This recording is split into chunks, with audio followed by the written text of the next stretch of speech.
Hi, Oscar. Thank you very much for being with us today. Today we are going to talk about the world of mice that is changing and try to understand if we are ready for that or not. Mm-hmm. But Mm-hmm. before starting and entering into the discussion, can you introduce yourself? Tell us who you are, your company, and your role within your organization. Sure. Well, thank you, Luca, for this invitation. So my name is Oscar Cerezales from Barcelona. I live in Singapore. My role is I'm a global executive vice president for the corporate division at MCI Group. And so let's jump immediately into the discussion. And we all know that Sure. COVID-19 came completely unexpected. Can you tell us how this impacted your business plans and how you and your Okay. company, you and MCI, reacted in the immediate to this unexpected situation?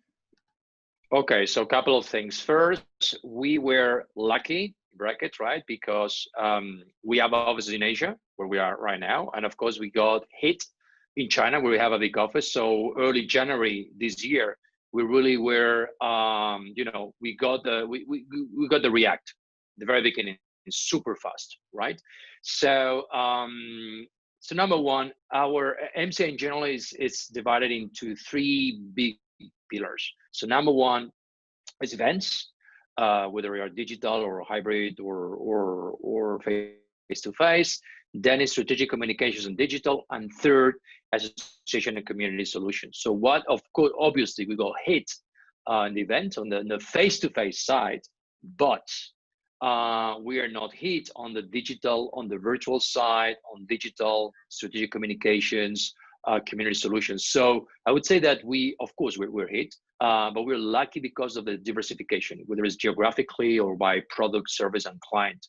The main impact has been on the face-to-face, of course, but the way we're dealing is we've been hit on the face-to-face, but we're kind of absorbing the increase of spend of our customers on all the other elements, as I said, whether it's a virtual event, but also digital communications, consulting, etc.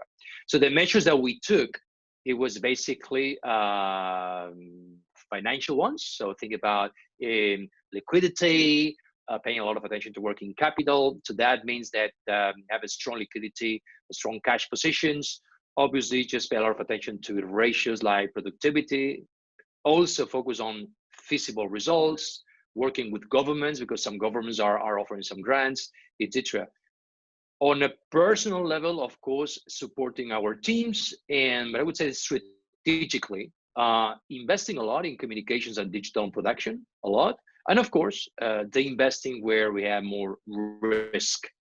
Bottom line, to your question, I would say that we are probably back to where we were a year ago, 2 years ago, in terms of the whole MCI. And of course, I see that 2020 is okay for us. Of course, it's not as good as expected, but all questions are on 2021. How it's going to be. And coming on this one, thank you for the clarification. Nobody has a crystal ball to look at the future, but what do you think are the future plausible scenarios that might impact our industry? Okay. How our industry will evolve in your view, knowing that nobody knows? Yeah, look, I think that we will all agree that short-term, the events are going to be more local. They're going to be probably smaller. They're going to be more, I would say, they're going to have a phased approach because of safety and security. But, we all know that. If you ask me, I think that we have three plausible futures in front of us, different realities that may happen. So number one is we're back to normal.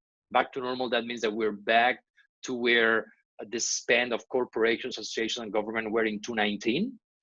The second could be in a scenario where we're going full digital. Think about that. If the recovery takes more time, is a long-term recovery, low touch economy, everything, if everything is happening digital now, more will happen digitally.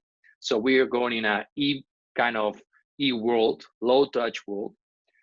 The third scenario that I'm seeing is in a scenario which it's marketing is king, where corporations, associations, governments, they overinvest. Corporations, for example, they want to catch up, they want their customers back, and they will overspend in marketing. So these are the three different scenarios that I see, but obviously it's not either or. Everything will happen at the same time. And if you allow me just 30 more seconds, is on the back to future scenario, I mean, back to normal, there's going to be, whether we like it or not, a degree of consolidation, because in this, year of crisis, there's some, players that are running out of cash. There's a need of consolidation. In the second, where we're going to an e-world, there's a radical change of the ecosystem. Think about roles, think about margins, etc. And the third one, which is an overspending marketing, for example, what's going to happen is there are going to be more events than ever, but they're going to be smaller on average. So at this point, what do you think are the most adaptable business models to face the new situation? Well, that's a tricky question, Luca. Okay, let me. So basically, what's a business model? A business model is the way that an organization creates, captures, delivers value. So if you think about it, a business model is a combination of different ingredients, right? Factors: cost structure, revenue structure, value proposition, audiences or segments or clients, the channels to the clients, resources, etc. So if you want to be adaptable, you really need to be adaptable in each of those. So that means what? Example, that means that you're adaptable if you have more variable costings than before, if you outsource more than before, if you have more a higher degree than a revenue diversification than before, if you have probably a different value proposition than before. But I would say that you need to be adaptable, recap, on all those ingredients, but it's also important to be replicable, not only adaptable. Thank you very much. And I have a final question at this point, and I let you then close. What do you think makes an organization scalable? How do you think in this sense? Well, that's a good question as well. Well, first of all, I would say that you are scalable whether you got a process, a product, service, solution, the way you deliver your offering, your business model in general. You have something where you can absorb extra demand without adding more resources, whether it's more talents, whether it's more technology, or whether it's more people to work around that. So what you need to think is in the marginal cost. And the marginal cost in economy is the cost to produce one more unit. Example, think about events, right? Face-to-face event. Think about in an experiential event, a big launch of a new car, for example, right? This is not scalable. Why? Because if you want to create a second launch of the same product, in a different location, probably you need a new concept, you need different technology, you need a different team, you need to almost reinvent the wheel. Now think about the virtual event. A virtual event, on the contrary, is super scalable, because once you design one event, you got the same platform, probably you got the content, and create a second and a third and a fourth version of the first one, it's easy. So in the first one, we're going for big events, big margins, not scalable. On the second that we're talking about virtual, they are highly scalable because the way they are designed and the platform they're running makes them very scalable. Of course, this is a very simplistic analysis, right? But this is more or less what makes an organization scalable. So, Oscar, thank you very much for your comments. It looks like you and your organization are ready for the future scenarios that will pop up. So, thank you for being with us and have a great day. Thank you. Thank you, Luca. Thank you.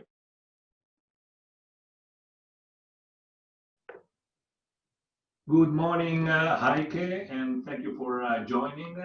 Just before entering into the subject matter of this conversation, can you please introduce yourself, tell us who you are, your company, and your role within the company? Yes, thank you. Good morning, Luca. Good morning. And thank you for inviting me for this interesting conversation.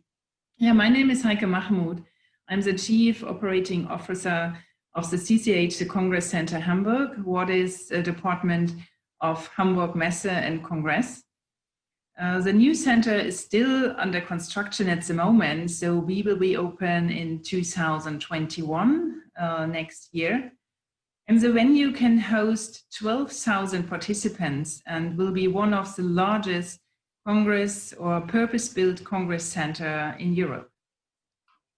Thank you. So let's jump directly into the actual COVID situation. And COVID was completely unexpected when it came at the beginning of the year. So can you tell us how this impacted your events plan, your business strategy in the immediate? So which has been the impact on the Congress Center? That is a new Congress Center that should be open quite soon. Yeah. COVID-19 had also a big influence in the construction side of the new CCH. So, for instance, the construction workers had to work in different shifts to follow the hygiene protocols and even the necessary distance regulations. Then furthermore, we had a delay in delivering materials. Admitters had to change their schedules, and a lot of schedules were relocated or rearranged. So in a nutshell, it was really a huge impact so far. But getting in touch with our clients at the beginning of the pandemic, immediately and in person, so we called every single client, was the key in our strategy. So our goal is to strengthen a close connection to our partners and our clients. And I will tell you, my sales team is not a sales team anymore. There are more partners to our clients or consultants. So that means we would like to support our clients as much as we can. Thank you. So it's good to hear that despite the fact that there has been an impact, you are still planning to open soon. Now, one question that I have is CCH is part of the Hamburg Messe, that is the exhibition center of Hamburg. Can you tell us how the exhibition market has been impacted by the COVID, and in particular, how Hamburg Messe has been impacted, and what are the actions that have been taken to react to that? Yeah. So Germany is very strong in the exhibition and congress industry. So we are a global leader in organizing events. And COVID-19 has a dramatic impact in our business, and not only in the congress and events industry, but of course also in the exhibition field and in the exhibition industry in Hamburg. So that means we have been very, very busy helping our clients to navigate these uncharted territories and rescheduling exhibitions for the coming years.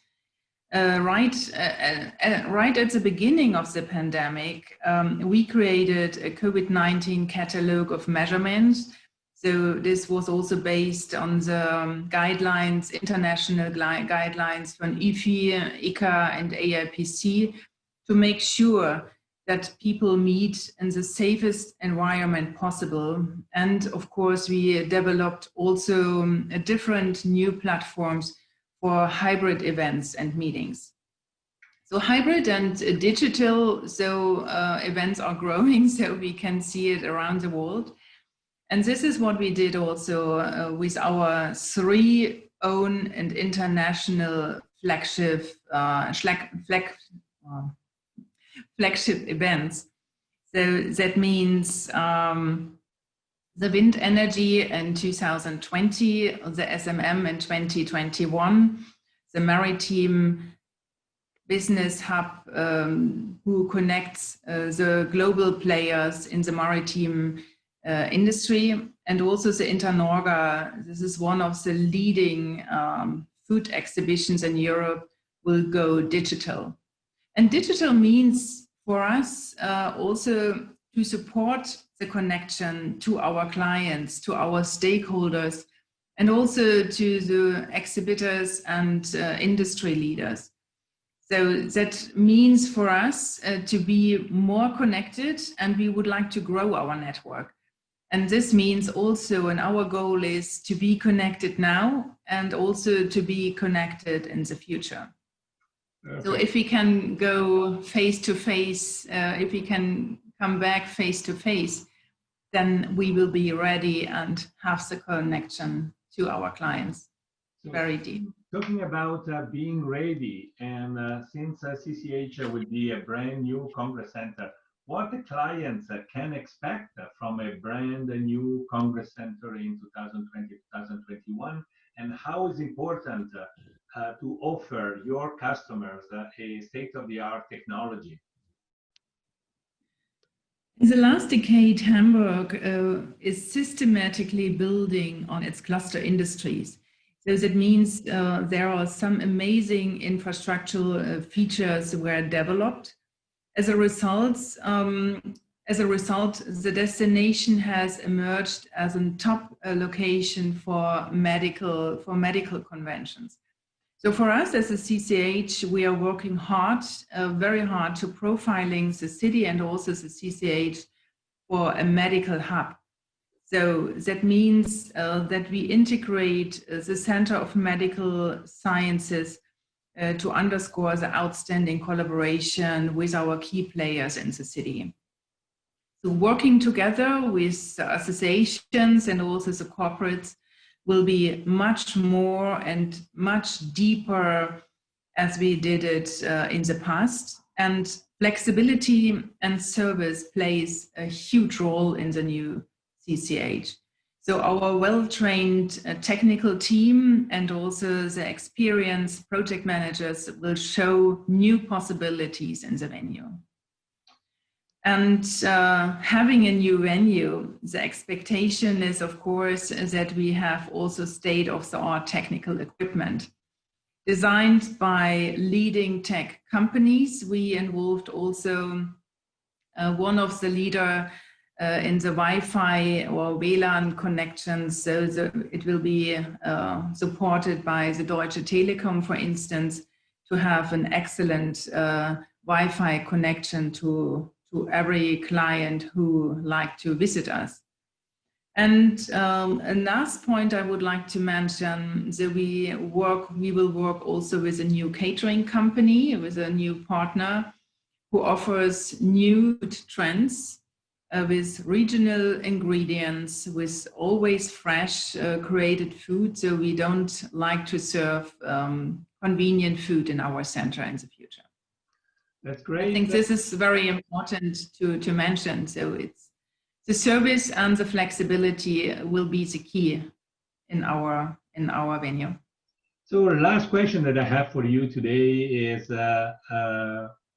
peacetime sustainability is one item that is on the radar screen of everybody. How did you approach this item, and what you're doing in this sense at the center? The new CCH will be a certified center, and it will be certified by the German Sustainable Building Council. So it's like the equivalent, like the LED certificate, what you might be known internationally. So for instance, the architecture and also the material are close connected to these guidelines. The air conditioning system will change the air in the center to 100% with clean and fresh air from the garden or the park we have around in the neighborhood of our center. So this will be changed every night with clean, fresh air. And we are working strongly in favor of the 17 UN Sustainable Development Goals, so to fulfill all the regulations, what is internationally prepared to work in a sustainable surrounding. And of course, our catering partner follows strong sustainable guidelines, so we will have no use of plastic anymore in the center. Perfect. So I think we came at the end of our conversation. Thank you very much for being with us, Heike, and good luck Yes. for the project of your great Congress Center. Thank you very much for being with us. Thank you for having me. Thank you so much. Hello, Nicola. Thank you very much for joining us.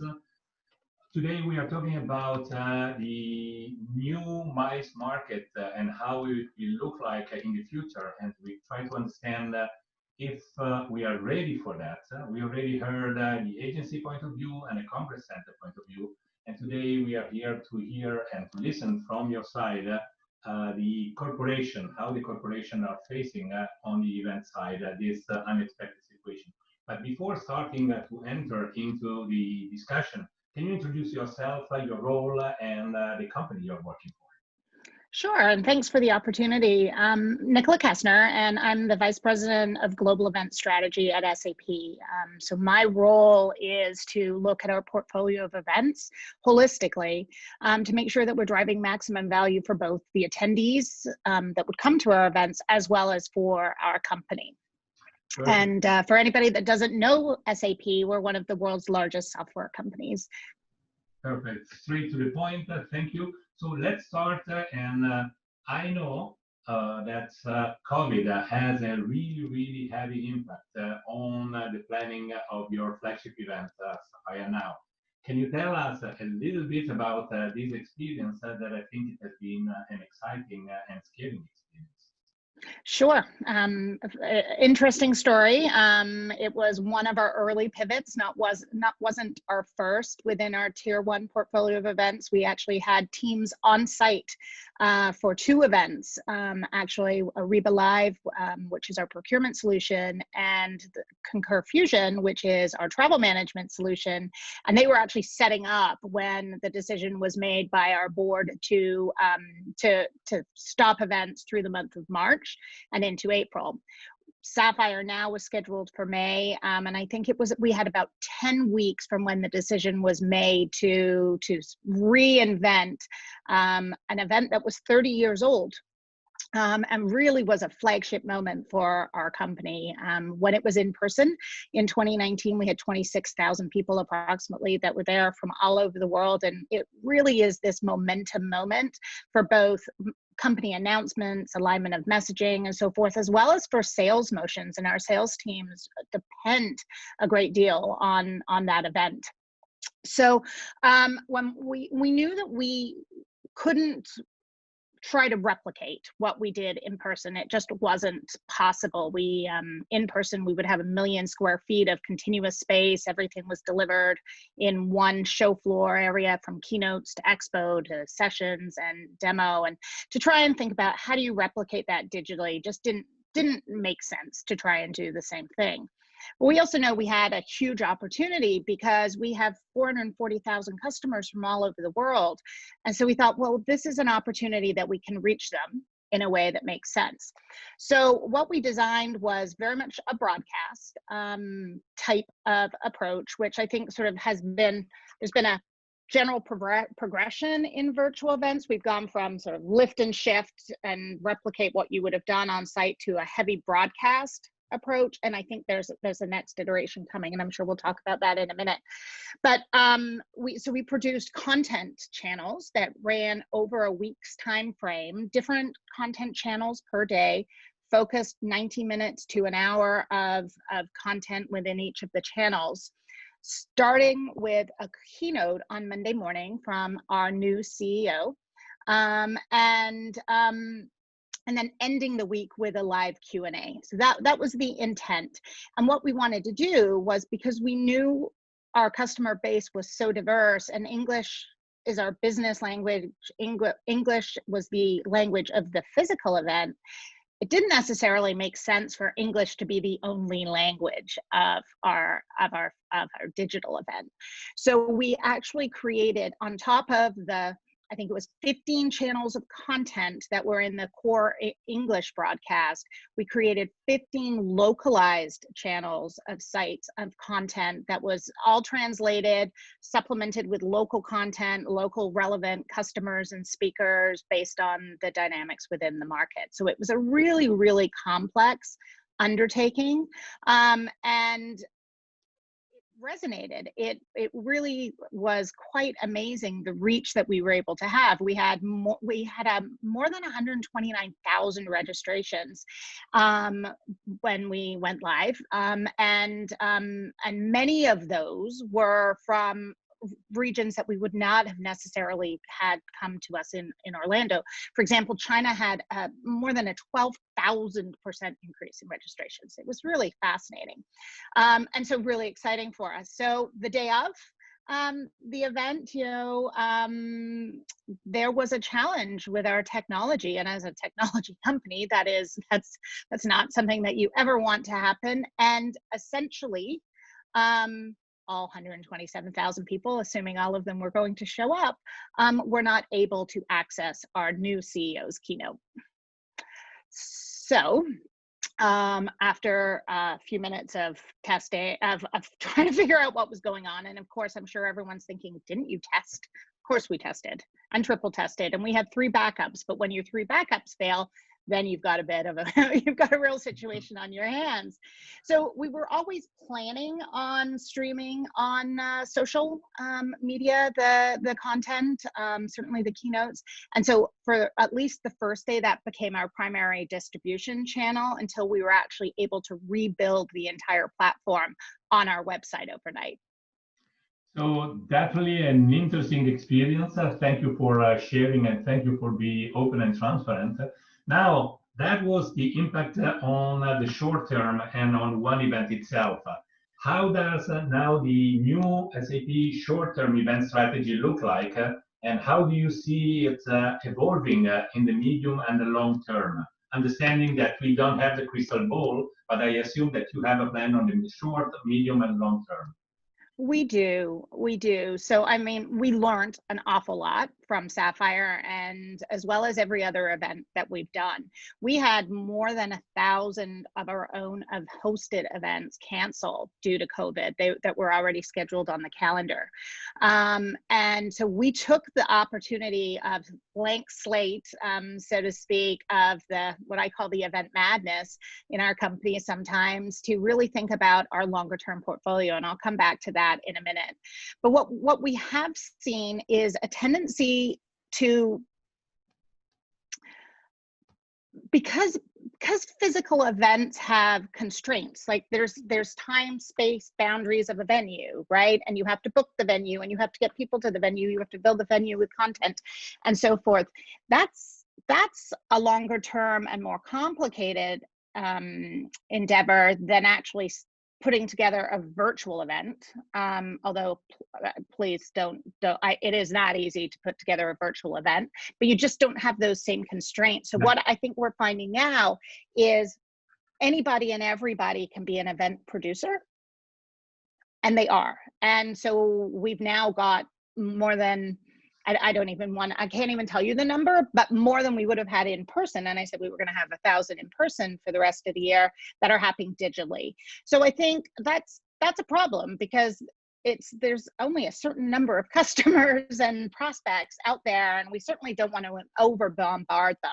So as we think about our next stage, and I talked about taking advantage of the blank slate and to think differently, we started with the question of why an event. First of all, why should an event be used, whether it's physical or digital, and when should it not be used? I think we thought that was very, very important to establish.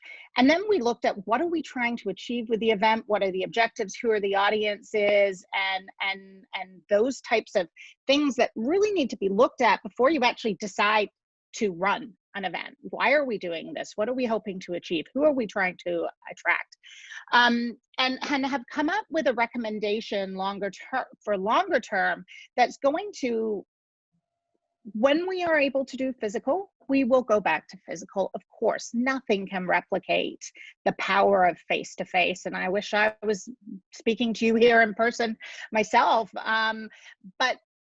But there is a place for digital in our future as well. I often say that the genie has been let out of the bottle, but it's the right mix and it's the right combination of physical, digital, and hybrid, because hybrid is a physical component and a digital component delivered simultaneously. So when we think about our portfolio holistically, we will have digital, we will have physical, and we will have hybrid. But I think physical will be used maybe more sparingly than it was in the past, because I think the value equation for attendees is going to change. In the past, it was relatively simple. Is it worth my time to attend? Is it worth my financial investment to attend? Assuming there was an underlying interest, of course. And if the answer was yes, people would go to the event. Now you put a personal risk multiplier on that the equation changes. And so nobody wants to be attendee 24,999. At an event, right? So I think events will become much smaller, much more focused, and much more targeted. Perfect, and I love the pragmatic approach of understanding why do we have to do an event, is it needed, what we can do as an alternative. So that is perfectly what I was thinking, and I fully agree with you. So now we have the last question, that is, and this is something that is very, very close to my heart, and is about ROI measurement and data management. Moving to the hybrid event, we said, and we know that the number of your customers will increase heavily.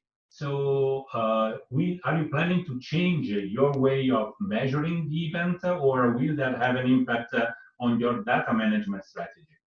Yes, both. And it's my favorite topic too. So I could speak for hours about this with you.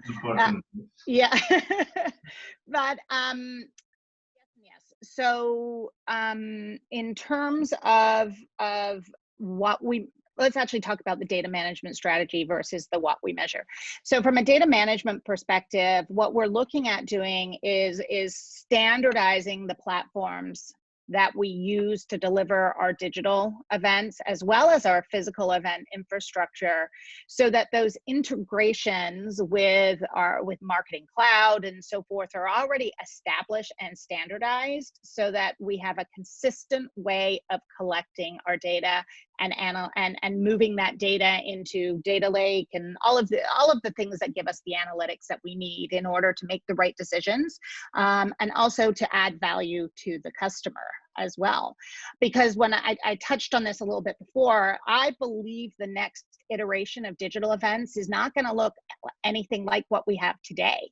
Yeah. I think they're going to become, the content quality has to stay high, for sure, the broadcast quality, all of those types of things. But we have to understand people are not blocking a day in their calendar to spend time with us. A registration is a mouse click. It isn't a commitment. There is no expectation or planning to go and attend an event. And so they fall off the radar really quickly. And I don't know about you, but for me, many times I register for an event and I even forgot that I've registered if I did it in advance, or I'm like, yep, no, that meeting's more important than me attending this event that I had intended.